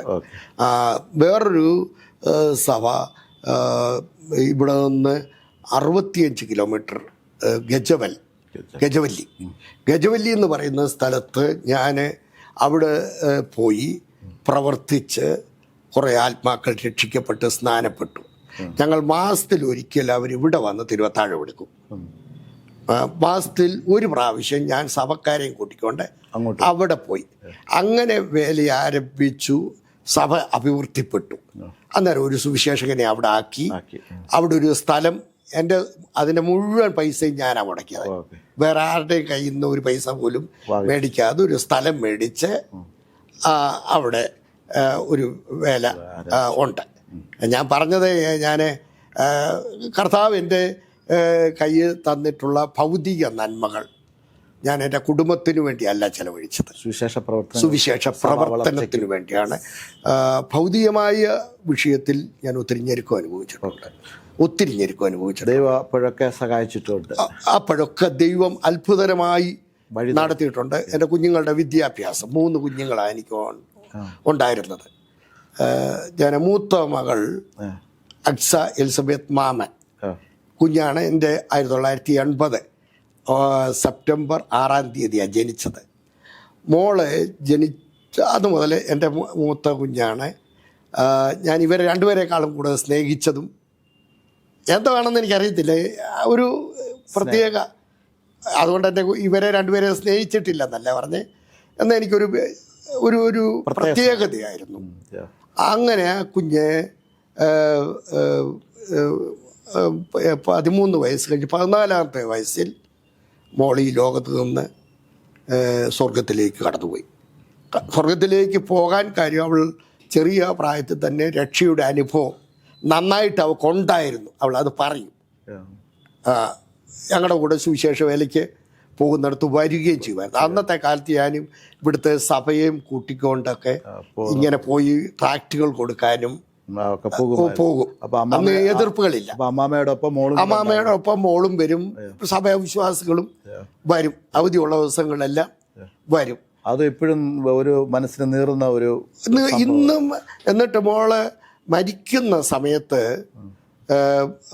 ഞങ്ങൾ സെന്റ് തെരേസ കത്തോലിക്ക ഹോസ്പിറ്റല് ആയിരുന്നു അവസാന ദിവസങ്ങൾ. ആ സമയത്ത് മോള് അവസാനം പറഞ്ഞ വാക്ക്, മമ്മി ആ ഡോർ തുറക്ക, ഞാൻ കയറിപ്പോട്ടെ. 2 പ്രാവശ്യം പറഞ്ഞു. 2 പ്രാവശ്യം പറഞ്ഞ് കഴിഞ്ഞോണ്ട് ഉടനെ മോള് ആദ്യം ചോദിച്ചപ്പോഴേ പറഞ്ഞു, ഏതാ മോളെ? അപ്പം ബാത്റൂമിൻ്റെ ഒരു ഡോറ് ഇങ്ങനെ ഉണ്ടല്ലോ, അത് തുറന്നു കിടക്കാം മോളെ എന്ന് പറഞ്ഞു. മോളിക്ക് അത് മനസ്സിലായില്ല. 2ാമത്തെ പ്രാവശ്യവും പറഞ്ഞു കഴിഞ്ഞു. പക്ഷേ സ്തോത്രം, കർത്താവേ സ്തോത്രം, ഹല്ലേലൂയ പറഞ്ഞു. കുഞ്ഞ് യാത്രയായി. അത് ഗുഡ് ന്യൂസിൽ അന്നത്തെ കാലത്ത് സാജു മാത്യു ആ വാർത്ത കൊടുത്തിട്ടുണ്ടായിരുന്നു. ഓക്കെ, മോളെ കുറിച്ച് സ്പെഷ്യൽ ഒരു ഫീച്ചർ പോലെ കൊടുത്തിട്ടുണ്ട്. ന്യൂസ് സ്റ്റോറി ആയിട്ട് ഇല്ല, ചുരുക്കം കൊടുത്തിട്ടുണ്ടായിരുന്നു. ഓക്കെ. ഈ സുവിശേഷ യാത്രയിൽ മനസ്സിനെ ഏറെ വേദനിപ്പിക്കുകയും പ്രയാസപ്പെടുത്തിയ ഒന്നായിരുന്നു മൂത്ത മകളുടെ വേർപാട്. എനിക്ക് എൻ്റെ ജീവിതത്തിൽ ഏറ്റവും ദുഃഖം ഉണ്ടാക്കിയതും ഇന്നും അത് മനസ്സിൽ നിന്ന് മായാത്ത ഒരു ദുഃഖമായിട്ട് തന്നെ നിൽക്കുന്നുണ്ട്. എങ്കിലും ഒരു പ്രത്യാശയുണ്ട്, ഞങ്ങൾക്ക് പോയി കാണാമെന്നുള്ള പ്രത്യാശയുണ്ട്. സ്തോത്രം. ഓക്കെ. അച്ഛനെ 50 വർഷങ്ങളായി പ്രസംഗിക്കുന്നു. ഏറ്റവും ഇഷ്ടപ്പെട്ട പ്രസംഗ വിഷയങ്ങൾ എടുത്തു പറയാനുള്ള വിഷയം ഉണ്ട്. എനിക്ക് രക്ഷയെക്കുറിച്ചാണ്. രക്ഷയെന്ന് ഞാൻ പറയുന്നത് രക്ഷിക്കപ്പെടുക ഉള്ളത് മാത്രമല്ല, രക്ഷയിൽ നിലനിൽക്കണം, എങ്കിൽ നമ്മൾ രക്ഷിക്കപ്പെടും. രക്ഷയുടെ 3 കാല അനുഭവങ്ങൾ: 1 രക്ഷിക്കപ്പെടണം, 2 രക്ഷയിൽ നിലനിൽക്കണം, 3 നാം രക്ഷിക്കപ്പെടും. എപ്പോൾ പ്രസംഗിച്ചാലും ഈ ഒരു വിഷയം ഞാൻ ടച്ച് ചെയ്യും. എല്ലാ പ്രസംഗത്തിലും ഇല്ലെങ്കിലും കൂടുതൽ ഞാൻ പ്രസംഗം. 2ാമത് കർത്താവിൻ്റെ വരവും. ഈ 2 വിഷയമാണ് എനിക്ക് ഏറ്റവും ഇഷ്ടപ്പെട്ടതിനെ കുറിച്ച് കൂടുതൽ പ്രസംഗിപ്പോ കേൾക്കാറില്ല. പക്ഷെ അച്ചാർ ഇപ്പോഴും അത് ഞാൻ എൻ്റെ സഭകളിൽ കർത്താവിൻ്റെ വരവിനെ കുറിച്ച് ഊന്നി പറയും. അതിനുവേണ്ടി ജനം ഒരുങ്ങിയില്ലെങ്കിൽ കൈവിടപ്പെടും. നിങ്ങൾ സ്നാനപ്പെട്ടത് കൊണ്ടോ നിങ്ങളിങ്ങനെ സ്വോത്രകാഴ്ച ഇട്ടതുകൊണ്ടോ ഒന്നും സ്വർഗത്തിൽ പോകത്തില്ലെന്ന് തുറന്ന് പറയും. എനിക്കിവിടെ സുവിശേഷ സഭയിൽ സംബന്ധിച്ചിടത്തോളം ഞാൻ ആരംഭിച്ച സഭകളിലാണ്. ഇന്ന് 3 സഭകൾ ഞാൻ ശുശ്രൂഷിക്കുന്നുണ്ട്. 3 സഭകളിലും ഒരു ഞായറാഴ്ച എല്ലാ ഞായറാഴ്ചയും 3 സ്ഥലങ്ങളിൽ പിന്നെ പ്രസംഗിക്കാനെത്തും. ഞാൻ സഭയും നടത്തുന്നുണ്ട്. ഈ 3 സഭകളിലും ഞാൻ ആരംഭിച്ചത്, അല്ലാതെ വേറെ ആരും ആരംഭിച്ചിട്ടില്ല. അതിനെനിക്കൊരു പ്രചോദനം തന്ന റോമാലേഖനത്തിൻ്റെ ഒരു വാക്യമാണ്. മറ്റുള്ളവൻ്റെ അടിസ്ഥാനത്തിന്മേൽ ഞാൻ പണിതിട്ടില്ല. മനസ്സിലായി? ആ ഒരു വചനം എന്നെ ഒരു ചലഞ്ചായിട്ട് ഏറ്റെടുത്തു. അങ്ങനെ പലയിടത്തും സഭകൾ സ്ഥാപിച്ചിട്ടുണ്ടെങ്കിലും ഇന്ന് ഞാൻ ആ 3 സഭകൾ നടത്തിക്കൊണ്ട് പോകുന്നതുകൊണ്ട് എനിക്ക് ഇത് പ്രസംഗിക്കാൻ ധൈര്യമുണ്ട്. കാരണം വിശ്വാസികൾ അങ്ങനാണെങ്കിൽ നിന്നെ വേണ്ട, നീ മാറിപ്പോവും, നിനക്ക് മാറ്റം കേന്ദ്രത്തിലോട്ട് വിളിച്ചു പറഞ്ഞ് അല്ലെങ്കിൽ മാറ്റം കൊടുപ്പിക്കുന്ന അതിനെക്കുറിച്ച് എനിക്കൊരു പേടിയില്ല. ധൈര്യമുണ്ട്, ധൈര്യമായിട്ടും പറയാം. അതെനിക്ക് ധൈര്യം കിട്ടിയത് ഇതുകൊണ്ടാണ്. ഏറ്റവും നന്നായി സ്നേഹിക്കുന്ന ഈ പറഞ്ഞല്ലോ ഇഷ്ടപ്പെടുന്ന 2 വിഷയങ്ങളെ പറഞ്ഞു, അതുപോലെ ഏറ്റവും ഇഷ്ടപ്പെട്ട പാട്ടുകൾ പറയാൻ പറ്റുമോ? വല്ല അങ്ങനെ ഉണ്ടോ? ഏറ്റവും ഇഷ്ടപ്പെട്ട പാട്ടുകൾ, എനിക്ക് പാട്ട് പാടാനുള്ള കൃപയില്ല. ഞാൻ ഇതുവരെ ഒരു പാട്ട് ആരംഭിച്ചിട്ടില്ല. പാട്ടുകാരനല്ല? പാട്ട് വലിയ ഇഷ്ടമാണ്, പക്ഷെ പാടാൻ എനിക്കുള്ള കഴിവില്ല. ഒരു പാട്ട് പാടിയാൽ പലയിടത്തും ചരണങ്ങൾ തെറ്റിക്കും. എന്നാൽ ഞാൻ പാട്ട് പാടും. ഞാൻ ചിലപ്പോൾ എൻ്റെ വാഹനത്തിൽ യാത്ര ചെയ്യുമ്പോഴൊക്കെ, ഞാൻ തന്നെ യാത്ര ചെയ്യുമ്പോഴൊക്കെ പാടും. അല്ല, മറ്റുള്ളവരും ഉള്ളപ്പോഴും പാടത്തില്ലെന്നല്ല, ഓരോന്ന് എൻ്റെ അന്നേരം തോന്നുന്ന. എനിക്ക് ഏറ്റവും കൂടുതൽ പാടുന്നതും മറന്നു പോകാത്തതും 1-2 ചരണങ്ങളുണ്ട്. ഒന്ന്, ആഴിയെന്നോർത്തില്ല ആഴം വരാഞ്ഞില്ല, അലകൾക്കു ഞാൻ തെല്ലും ഭയപ്പെട്ടില്ല, ഇറങ്ങി ഞാൻ പ്രിയനെ സമുദ്രത്തിൻ നടുവിൽ, നിൻവിളി കേട്ടു ഞാൻ വരുന്നു. ഈ ഒരു പാട്ട് എപ്പോഴും മിക്കവാറും ഞാൻ പാടുന്നതാണ്. എൻ്റെ സുവിശേഷ വേലിയിൽ ഞാൻ ഇറങ്ങിയപ്പോൾ ധൈര്യം തരുന്ന ഒരു പാട്ടാണ്. അത് പത്രോസിനോടുള്ള ബന്ധത്തിലാണ് ആ പാട്ട് എഴുതി, ആരാന്ന് എനിക്കറിയത്തില്ല. ആ വാക്കിൻ്റെ അർത്ഥം അതാണെങ്കിലും എൻ്റെ ജീവിതത്തെ ഒത്തിരി ടച്ച് ചെയ്ത ഒരു പാട്ടാണ്. ഞാനപ്പോൾ ഇറങ്ങുന്ന എവിടെയും അതിൻ്റെ എന്തു വരും, എന്തു ഭവിക്കും എന്നുള്ളതിനെക്കുറിച്ചൊരു വിചാരമില്ല. കർത്താവുണ്ട് കൂടെ. ഈ പാട്ട് നമ്മളെ ധൈര്യപ്പെടുത്തും. മറ്റൊരു പാട്ട്, എൻ്റെ ചെറുപ്പത്തിൽ ഞാൻ ഒരു മാസ്യോഗത്തിന് നടന്നു പോവുക, കങ്ങഴയെന്ന് റാന്നിയിൽ. എനിക്ക് ഏത് സ്ഥലമാണെന്ന് ഇപ്പോഴും ഇല്ല, മന്നമരുതിയ ആ ഭാഗത്തെങ്ങാണ്ട. ഞങ്ങൾ അവിടുന്ന് അന്ന കാലത്ത്, ഞാൻ ചെറുപ്പമാണ്, എനിക്ക് തോന്നുന്നത് എത്ര വയസ്സുണ്ടെന്ന് എനിക്ക് ഓർമ്മയില്ല, നടന്നാണ് പോകുന്നത് എല്ലാവരും കൂടെ. അന്ന് എല്ലാവർക്കും കൂടെ പോകാനുള്ളതായ വണ്ടിക്കൂലിയില്ല, വണ്ടിക്കൂലി ഉണ്ടെങ്കിൽ ബസ്സില്ല സമയത്തിന്. അപ്പം റാന്നിക്ക് അന്ന് പോകാൻ ചുരുക്കം ബസ്സുകളേ ഉള്ളൂ. ആ സമയത്ത് എല്ലാവരും രാവിലെ ഒരു 4 മണിയാകുമ്പോഴേ ഓരോരുത്തർ ചൂട്ടും കെട്ടി അതിൻ്റെ വെളിച്ചത്തിൽ ഇങ്ങനെ ഇറങ്ങും. പിന്നെ പോകുന്ന വഴിക്ക് പാട്ടും പാടിയാണ് ഇവിടുന്ന് പോകുന്നത്. അപ്പോൾ വരുന്നവരെല്ലാം ഇതോടുകൂടി അങ്ങ് ചേരുക, ഏറ്റുപാടി അങ്ങ് പോകുക. അപ്പോൾ ആ പാടി പോകുമ്പോൾ ക്ഷീണം തോന്നത്തില്ല, ദൂരം തോന്നത്തില്ല. ഇങ്ങനെ ആയി അവിടെ മാസയോഗത്തിൻ്റെ അടുത്തോട്ട് ചെല്ലുമ്പോഴത്തേക്ക് ഈ വഴിയിൽ ഇങ്ങനെ ഓരോരുത്തർ അങ്ങ് കൂടിക്കൊണ്ടിരിക്കുക. അന്നത്തെ മാസയോഗം എന്നും പറഞ്ഞാൽ എല്ലാവരും മാസയോഗത്തിന് വേണ്ടി നോക്കിയിരിക്കുക, ഒരു കൂട്ടായ്മയാണ്.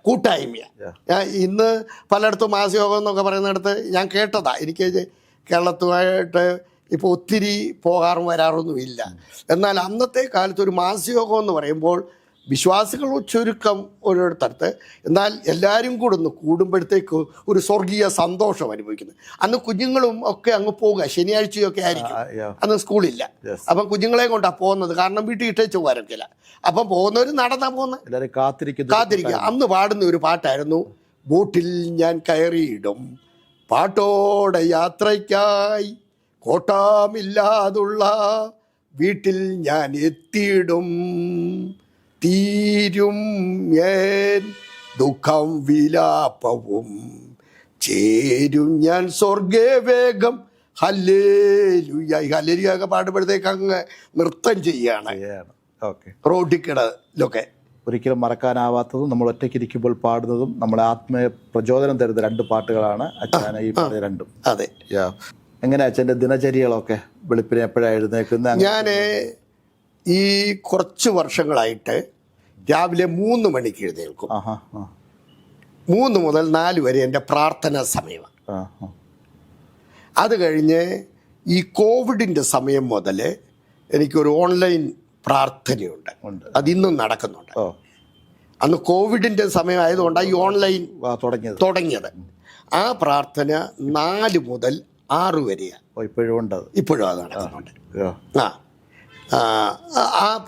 അത് കഴിഞ്ഞാണ് മിക്കവാറും ഞാൻ ഇപ്പോൾ കുറച്ച് നാളുകളായിട്ട് അത്രയും വെളുപ്പിനെ ഇപ്പോഴും പോകുന്നുണ്ട്.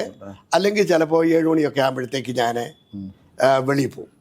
സുവിശേഷ പ്രവർത്തനമായിട്ട് പ്രവർത്തനവുമായിട്ട് വിശേഷ പ്രവർത്തനം അല്ലാതെ എനിക്കൊരു പ്രവർത്തനം ഇല്ല. ഇല്ല. പുറത്ത് യാത്ര ചെയ്യും. കാരണം പലരെയും പോയി കാണണമെങ്കിൽ രാവിലെ പോയി കണ്ടെങ്കിൽ എങ്കിലേ കാണാനൊക്കത്തുള്ളൂ. ഓക്കെ. ഏറ്റവും ഇഷ്ടപ്പെട്ട ഭക്ഷണം, ഇഷ്ടങ്ങൾ? എനിക്ക് ഏറ്റവും ഇഷ്ടപ്പെട്ട ഭക്ഷണം എന്ന് പറയാനൊന്നുമില്ല. കിട്ടുന്നതെല്ലാം കഴിക്കും. കിട്ടുന്നതെല്ലാം കഴിക്കും. ഇഷ്ടമായ കാര്യങ്ങൾ ഏറ്റവും ഇഷ്ടപ്പെട്ടത് വായനയാണോ, യാത്രകളാണോ? യാത്രകൾ എന്ന് പറയുന്നത് എനിക്ക് സുവിശേഷ പ്രവർത്തനത്തോടുള്ള ബന്ധത്തിൽ ഞാൻ യാത്ര ചെയ്തേ പറ്റൂ. അത് കൂടുതലും ഈ തെലുങ്കാനയുടെ ചില ഡിസ്ട്രിക്റ്റുകളിൽ. അല്ലാതെ ഞാനിപ്പോൾ എന്നെ ഡൽഹിയിൽ വിളിച്ചിട്ടുണ്ട്, അല്ലെങ്കിൽ ഗുജറാത്തിൽ വിളിച്ചിട്ടൊക്കെ ഉണ്ട്. ഞാൻ ചിരിക്കും, നോക്കട്ടെ എന്ന് പറയും. ഞാൻ ഇതുവരെയും ഡൽഹി പോയിട്ടില്ല, ഞാൻ ഗുജറാത്തിൽ പോയിട്ടില്ല. ഒരിക്കൽ മാത്രം മധ്യപ്രദേശിൽ 1-2 പ്രാവശ്യം പോയി. രണ്ട് പ്രാവശ്യം ഞാൻ മധ്യപ്രദേശിൽ പോയി. എൻ്റെ ഒരു കസിൻ ബ്രദർ ഷാഡോളിലായിരുന്നു, മധ്യപ്രദേശ് റീവ. അവിടെ എന്നെ വിളിച്ചു. ഞാൻ അന്ന് അവിടെ പോയി. അത് പിന്നെ എൻ്റെ ഒരു കസിൻ ഇപ്പം കുമനാട്ടുണ്ട്, PV ചാക്കോ. അദ്ദേഹത്തിൻ്റെ മോള് ആക്സിഡൻറ്റിൽ മരിച്ചുപോയ ആ സമയത്ത് അവിടെ പോയി. ഇങ്ങനെ ഞാൻ മധ്യപ്രദേശിൽ 2 പ്രാവശ്യം പോയിട്ടുണ്ട് എന്നുള്ളതല്ലാതെ ഞാനിങ്ങനെ വിനോദങ്ങളോ അങ്ങനെയൊന്നുമില്ല, എടുത്തു പറയത്തക്ക രീതിയിലുള്ള ഇഷ്ടങ്ങളൊന്നുമില്ല. ദൈവം സുവിശേഷ പ്രവർത്തനം മാത്രമാണ് മനസ്സിലുള്ളത്. അത്രയേ ഉള്ളൂ, ഇന്നും അതേ ഉള്ളൂ. എനിക്ക് ആയുസ് ദൈവം ആരോഗ്യം തരുന്നിടത്തോളം എൻ്റെ ആഗ്രഹം പറയുകയാണ്, ഒരിക്കൽ പോലും കിടക്കാൻ ഇടയാകാതെ ഇങ്ങനെ സുവിശേഷം പ്രസംഗിച്ച് അങ്ങ് പോകണം. ഓക്കെ. ആക്റ്റീവായിരുന്നു തന്നെ അങ്ങ് പോകണം. അത് തന്നെ. ഓക്കെ, തീർച്ചയായിട്ടും. ഓക്കെ. അച്ഛൻ്റെ കുടുംബത്തെക്കുറിച്ചൊക്കെ ഒന്ന് പറയാമോ? കുടുംബത്തെക്കുറിച്ച് പറയാം. അമ്മാമ്മ, എൻ്റെ വൈഫ് മോളി, ഭാര്യ മോളി, മേപ്രാൽ, തിരുവല്ല മേപ്രാലാണ് മോളിയുടെ വീട്. മോളിയുടെ പിതാവിൻ്റെ പേര് വർഗീസ്, വീരളശ്ശേരിയിൽ വർഗീസ്. ഭാര്യയുടെ പേര് അല്ലെങ്കിൽ അമ്മച്ചിയുടെ പേര് മറിയാമ്മ, അമ്മണി എന്ന് വിളിക്കും, മറിയാമ്മ. അവർക്ക് 4 മക്കളാണ് ഉള്ളത്. അതിൽ മൂത്ത സഹോദരൻ, രണ്ടാമത്തെ എൻ്റെ വൈഫ്, മൂന്നാമത്തെ ഒരു സഹോദരൻ, ഒടുവിലത്തേതും ഒരു സഹോദരി. കർത്താവിൻ്റെ വേലയോടുള്ള ബന്ധത്തിൽ പലവിധമായ പ്രയാസങ്ങളും എതിർപ്പുകളും ഞങ്ങൾ അനുഭവിച്ചു, ബുദ്ധിമുട്ടുകൾ അനുഭവിച്ചു. മരണത്തിൻ്റേതായ ആ വേദനയുടെ കാഠിന്യം ഞങ്ങൾ അറിഞ്ഞു. ഇതിൻ്റെയൊക്കെയും മധ്യത്തിൽ കർത്താവ് നിലനിർത്തിയെന്ന് മാത്രമേ ഞങ്ങൾക്ക് പറയാനുള്ളൂ. തളർന്നു പോകാതെ, വാടിപ്പോകാതെ ഇത്രത്തോളം കർത്താവ് നിലനിർത്തിയതിനെ ഓർത്ത് ഞാൻ ദൈവത്തെ സ്തുതിക്കുന്നു. ഇരമ്യാവ് പറയുന്നത് പോലെ മുടിഞ്ഞു പോകാതിരിക്കുന്നത് യഹോവയുടെ ദയയാകുന്നു. ഇന്നുവരെയും കർത്താവ് നിർത്തി. അവൻ്റെ വഴികൾക്കായി ഞാൻ ദൈവത്തെ സ്തുതിക്കുന്നു. മക്കളൊക്കെ, അച്ഛൻ്റെ മക്കൾ? എനിക്ക് 3 മക്കളെ ദൈവം തന്നത്, അത് ഞാൻ പറഞ്ഞല്ലോ. അതിൽ മോളെ 14-ാമത്തെ വയസ്സിൽ കർത്താവിൻ്റെ സന്നിധിയിൽ പോയി. രണ്ടാമത്തെ സി ജോൺ മാത്യു. മോൻ ഇപ്പോൾ ഞങ്ങളുടെ കൂടെ താമസിക്കുന്നു. മോനെ ജോലി ചെയ്തുകൊണ്ടിരിക്കുന്നു, ജോലി ചെയ്യുന്നു, സുവിശേഷ പ്രവർത്തനത്തിൽ സഹായിക്കുന്നു. ഇപ്പോൾ കുറച്ച് നാളായിട്ട് മിക്കവാറും സഭായോഗത്തിൽ പ്രസംഗിക്കുന്ന മോൻ തന്നെയാണ്. മോന് ദൈവവിളി ഉണ്ടെന്ന് എനിക്ക് ഉറപ്പുണ്ട്. പക്ഷേ അവൻ അങ്ങോട്ട് ഫുൾ ടൈം ഇറങ്ങിയിട്ടില്ല. എന്നെ കർത്താവ് വിളിച്ചെന്ന് വെച്ചാൽ ഞാൻ ഇറങ്ങുമെന്ന് പറഞ്ഞ് ഇരിക്കുന്നു. ഞാൻ നിർബന്ധിക്കത്തുമില്ല. ഞാൻ ആരംഭിച്ച ഇപ്പം നടത്തിക്കൊണ്ടിരിക്കുന്ന സഭയിൽ അവൻ ശുശ്രൂഷകനായിരിക്കണമെന്നും പറഞ്ഞ് ഞാൻ നിർബന്ധിക്കാറില്ല. എന്നാൽ അച്ഛനെ കൂടുതൽ എൻ്റെ കൂടെ ഇപ്പോൾ സഭായോഗത്തിന് എന്നെ കൊണ്ടുപോകുന്നത് വാഹനം ഞാൻ അത്രയും പഴയതുപോലെ ഓടിക്കുന്നില്ല, എന്നാലും പോകുന്നുണ്ട്. ഞായറാഴ്ച വരും, അവിടെ പ്രസംഗിക്കും. എനിക്കൊരാശ്വാസം ഇപ്പം. Hi, my name is C. John Matthew. I am the son of Pastor C.M. Mamin John. My wife's name is Gritty John, and we have been blessed with 2 children, Annette Ellsworth John and Bennett Mamin John. So we have been blessed with two children. To talk about the life of Pastor C.M. Mamin, he's a prayerful man, a prayer warrior. Even though he doesn't tell it out, but he has set an example of a prayerful life. Whatever he has achieved till today is only through prayers, that he has always been testifying that. And and another testimony which I can share, which he doesn't say out, is he lives by example. What the right hand does, the left hand should not know, or what the left hand does, the right hand should not know. He has been helping a lot of people, but he has never mentioned that anywhere. And he, even at home also, he never mentions that he has the help that he does to people around him. Many a times we see pastors receiving, always looking forward to receive blessings from others, but I have seen him being a blessing, being spent his energy, his life financially as well as emotionally and physically. He's always available for people around him, and people, especially people in need. I've seen him helping them, but he has never mentioned this to anyone, living by example of the word, saying what the right hand does, the left hand should not know. What one hand does, the other hand should not know.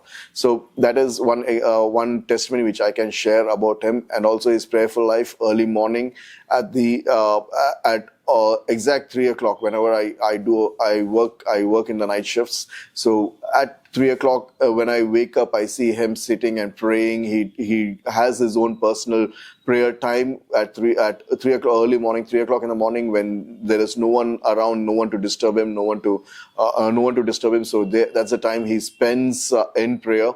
And most of the time, whenever he gets a little free time, I see him meditating on the Word of God. Even though he has been in the ministry for 50 years, but even today also he sits in front of the Word of God and spends time reading through it and meditating through it. So his life has been an example for me. Even though I'm working, I'm doing a secular job.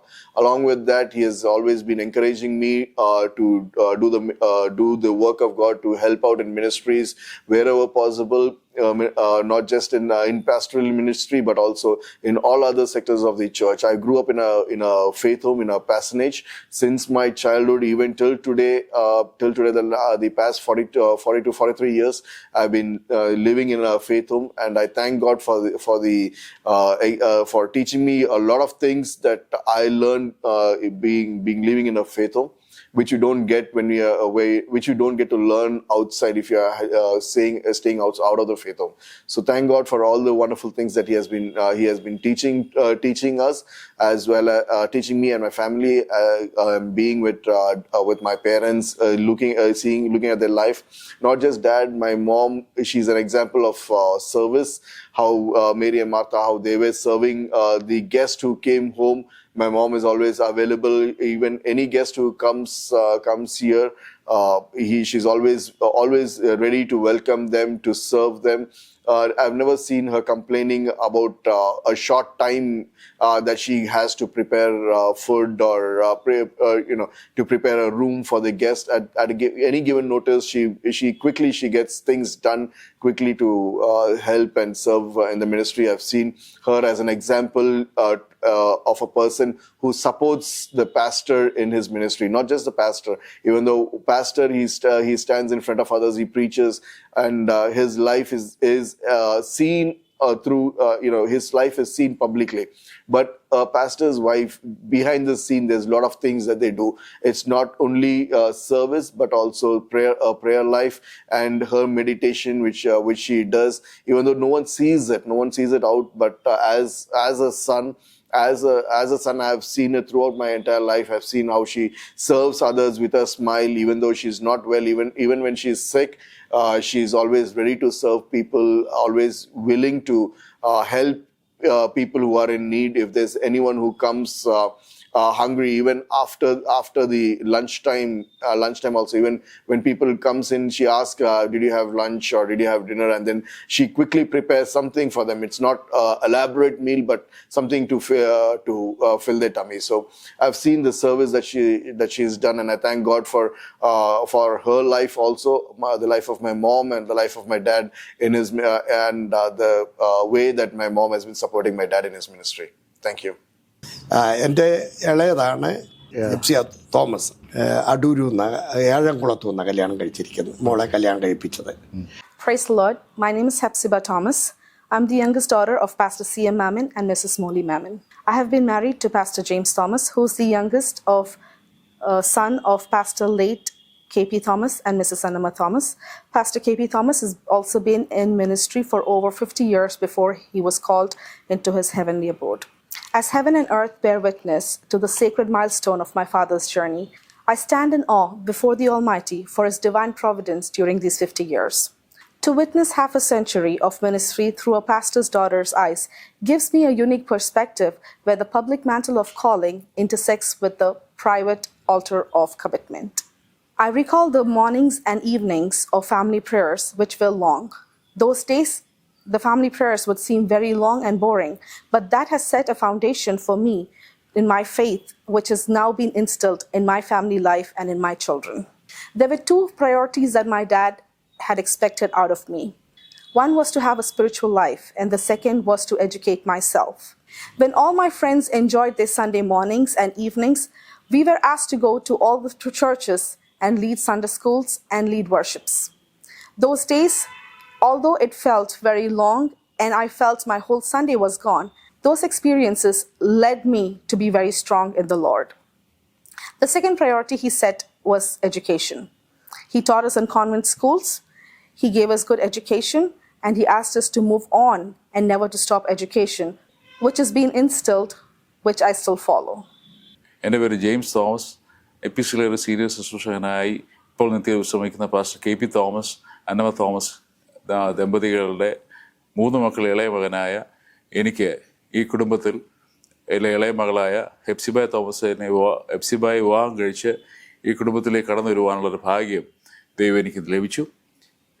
അന്ന് മുതൽ ഇന്നയോളം ഈ കുടുംബത്തിലെ ഒരംഗത്തെ പോലെ തന്നെ എന്നെ കൈക്കൊള്ളുകയും ഇവരുടെ ആതിഥ്യ മര്യാദകളിൽ ഭാഗവാക്കാകുവാനും ദൈവം എനിക്കിടയാക്കി. ശുശ്രൂഷകൾ എനിക്ക് തന്ന കൈത്താങ്ങലുകൾ ഏറ്റവും വളരെ പ്രോത്സാഹനകരമാണ്. ഒരു മാസ്റ്റേഴ്സ് ബിരുദത്തിന് ശേഷം മണക്കാലയിൽ BD പഠനം പൂർത്തീകരിച്ചതിന് ശേഷം ഉള്ളതായ ആരംഭകാലങ്ങളിൽ ശുശ്രൂഷയിൽ ഈ കുടുംബം എനിക്ക് നൽകിയ കൈത്താങ്ങലുകൾ ഏറ്റവും പ്രോത്സാഹനകരമാണ്. പ്രത്യേകിച്ച് പിതാവ് എനിക്ക് ലഭിച്ചതായ അല്ലെങ്കിൽ അദ്ദേഹത്തിൻ്റെ ശുശ്രൂഷകൾ എനിക്കിൽ തന്നതിലൂടെ എന്നെ ഒരുപാട് കൈത്താങ്ങൽ തന്ന് പ്രോത്സാഹിപ്പാൻ തക്കണമിടയായിത്തീർന്നു. പ്രത്യേകിച്ച് പ്രിയ പിതാവിൻ്റെ ആത്മീയ ശുശ്രൂഷയുള്ളതായ ത്വരയും പ്രിയ മാതാവിൻ്റെ ആതിഥ്യ മര്യാദകളും ഞങ്ങളിൽ ഒരുപാട് സ്വാധീനം ചെലുത്തുവാൻ തക്കണമിടയായിത്തീർന്നു. പ്രത്യേകിച്ച് ഹെപ്സിബായുടെ പ്രാർത്ഥനാ ജീവിതം അവയൊക്കെയും ഞങ്ങളെ ഒരുപാട് മുൻപോട്ട് നയിക്കുന്നതിന് പ്രേരകരമായി മാറുവാനിടയായിത്തീർന്നു. ഞങ്ങൾക്ക് ദാനമായി 2 കുഞ്ഞുങ്ങളെ ലഭിച്ചു, കെന്നത്ത് ആൻഡ് കെസിയ. അവർ രണ്ടുപേരും പ്രീമച്യൂറായി ആയിരുന്ന സമയങ്ങളിൽ പ്രത്യേകിച്ച് ഡാഡിയും മമ്മിയും അവരെ വളരെയേറെ ടേക്ക് കെയർ ചെയ്യുവാനിടയായിത്തീർന്നു. NICUവിൽ അഡ്മിറ്റ് ആകുവാനിടയായിത്തീർന്ന സമയങ്ങളിൽ വളരെ പ്രതിസന്ധികരമായ കാലഘട്ടങ്ങളിലൂടെയാണ് ഞങ്ങൾ കടന്നുപോയത്. കുഞ്ഞുങ്ങളെ ഞങ്ങൾക്ക് ലഭിക്കുമോ ഇല്ലയോ എന്ന് ചിന്തിച്ചതായ സമയങ്ങളിൽ പ്രത്യേകിച്ച് പ്രിയ പിതാവ്, ഞങ്ങൾ സാമ്പത്തികമായ ഒന്നും ഞങ്ങൾ അറിഞ്ഞിട്ടില്ല. പ്രിയ പിതാവ് തനിക്ക് ലഭിച്ചിരുന്നതായ സാമ്പത്തികമായതായ എല്ലാ കാര്യങ്ങളും കുഞ്ഞുങ്ങളുടെ പൂർണ്ണ വളർച്ചയ്ക്ക് അല്ലെങ്കിൽ അവരെ ഹോസ്പിറ്റലിൽ നിന്ന് പുറത്തെത്തിക്കുവാൻ വേണ്ടുന്നതായ എല്ലാ കാര്യങ്ങളും ചെയ്യുവാൻ തക്കണം ഇടയായിത്തീർന്നു. അവരുടെ ശാരീരികമായ വളർച്ചകൾ ഓരോ നിമിഷങ്ങളിലും ഞാൻ വിദേശത്തായിരിക്കുന്ന സമയങ്ങളിൽ അദ്ദേഹം അത് വളരെയേറെ കരുതലോടുകൂടെ കാണുകയും പ്രിയ മാതാവ് അവരെ ടേക്ക് കെയർ ചെയ്യുകയും ചെയ്തത് ഒരു നിമിഷം പോലും അവർക്ക് വേണ്ടി ചെയ്യാത്തതായ ഒരു കാര്യങ്ങളുമില്ല. ഞങ്ങൾ ആ കാര്യങ്ങളൊന്നും അറിഞ്ഞിട്ട് പോലുമില്ല. പ്രിയ മാതാവും പിതാവും അവരെ കരുതുകയും മുൻപോട്ട് നയിക്കുകയും ചെയ്തു. ഇത്രത്തോളം അവർക്ക് വേണ്ടുന്നതായ എല്ലാ കാര്യങ്ങളും ചെയ്തെടുക്കുവാൻ തക്കവണ്ണം പ്രിയ പിതാവും മാതാവും കാണിച്ച സഹകരണം വളരെ വിലമതിക്കത്തക്കതായ നിലയിലാണ്. എൻ്റെ പ്രിയ ഭാര്യ ഹെപ്സിബ, അവൾക്ക് ലഭിച്ചതായ ശിക്ഷണം, ആത്മീയ ശിക്ഷണം ഞങ്ങളുടെ കുടുംബത്തിലും ഞങ്ങളുടെ കുഞ്ഞുങ്ങൾക്കും ഒരു വലിയ മുതൽക്കൂട്ടാണ്. എൻ്റെ ശുശ്രൂഷയിലും എൻ്റെ പ്രിയ ഭാര്യ കൊടുക്കുന്ന കൈത്താങ്ങലുകൾ വളരെ വലുതാണ്. കാരണം അങ്ങനെ ഒരു കൈത്താങ്ങൽ ഇല്ലെന്നുണ്ടെങ്കിൽ ഒരിക്കലും ശുശ്രൂഷയിൽ മുൻപോട്ട് പോകാൻ കഴിയുകയില്ല.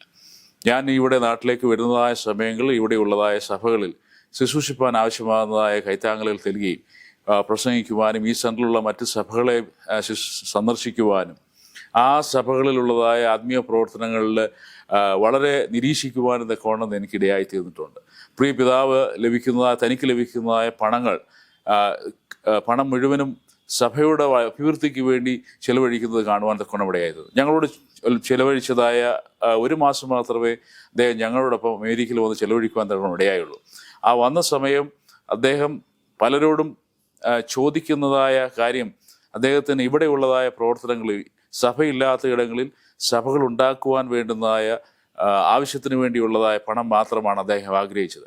അദ്ദേഹത്തിന് ലഭിച്ചതായ ഭൗമിക നന്മകൾ ഞാൻ അറിഞ്ഞതനുസരിച്ചാണെങ്കിൽ ഒരു പുതിയൊരു ഹാള് പണിയുവാൻ വേണ്ടി മാത്രമാണ് അദ്ദേഹം ചിലവഴിക്കുന്നത്. സ്വന്തമായി ഒരു ഭവനം പോലും അദ്ദേഹം ഇന്ന് വരെ അദ്ദേഹം ഈ ഭൂമിയിൽ ഉണ്ടാക്കിയിട്ടില്ല. ഒരു നല്ലൊരു വാഹനത്തിൽ അദ്ദേഹം സഞ്ചരിച്ച്, ഒരു പുതിയൊരു വാഹനം അദ്ദേഹം സഞ്ചരിച്ച് ഞാൻ കണ്ടിട്ടില്ല. അദ്ദേഹത്തിന് ലഭിക്കുന്നതായ നന്മകളൊക്കെയും സഭയുടെ അഭിവൃദ്ധിക്കും സെൻറ്ററിൻ്റെ വിശാലതയ്ക്കും വേണ്ടിയാണ് അദ്ദേഹം കൂടുതലായി ചിലവഴിച്ച് ഞാൻ കണ്ടിട്ടുള്ളത്.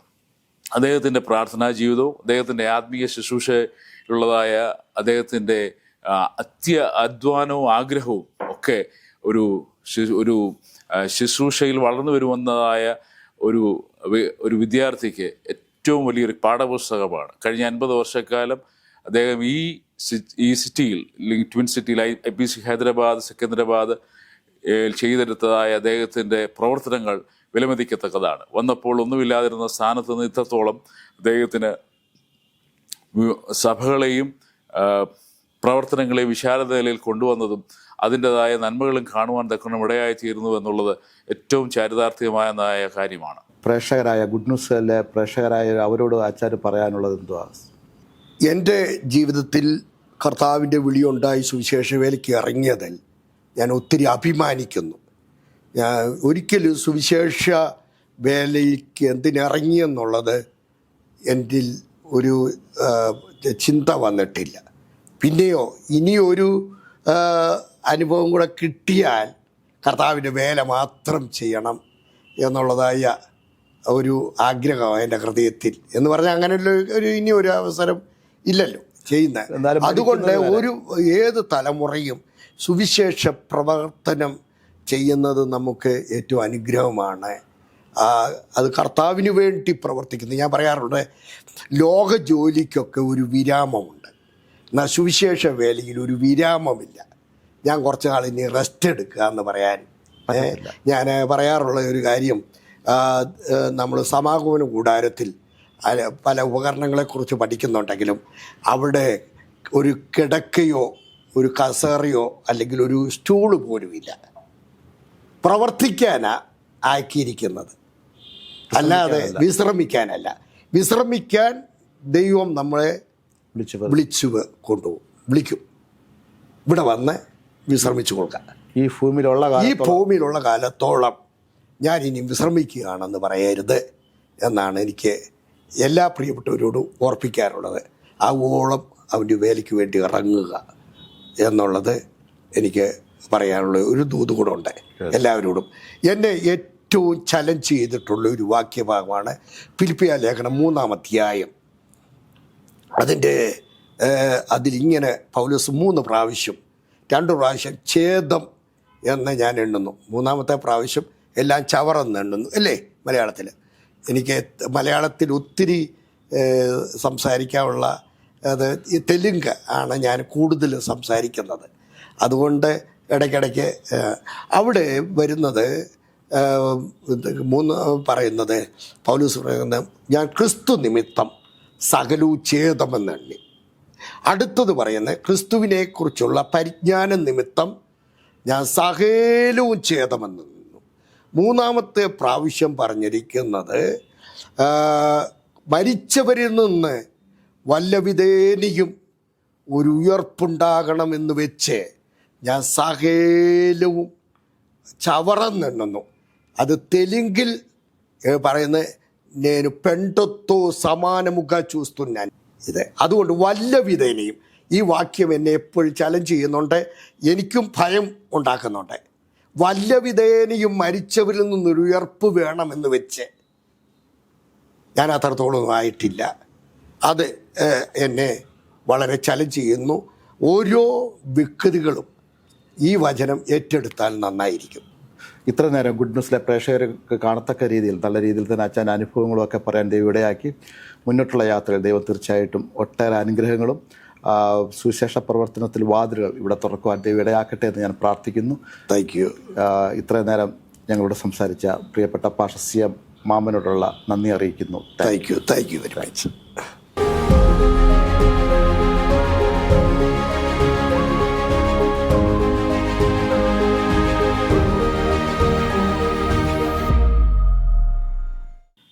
എപ്പിസോഡ് നിങ്ങൾക്ക് എല്ലാവർക്കും വളരെ അനുഗ്രഹമായി എന്ന് ഞങ്ങൾ വിചാരിക്കുന്നു.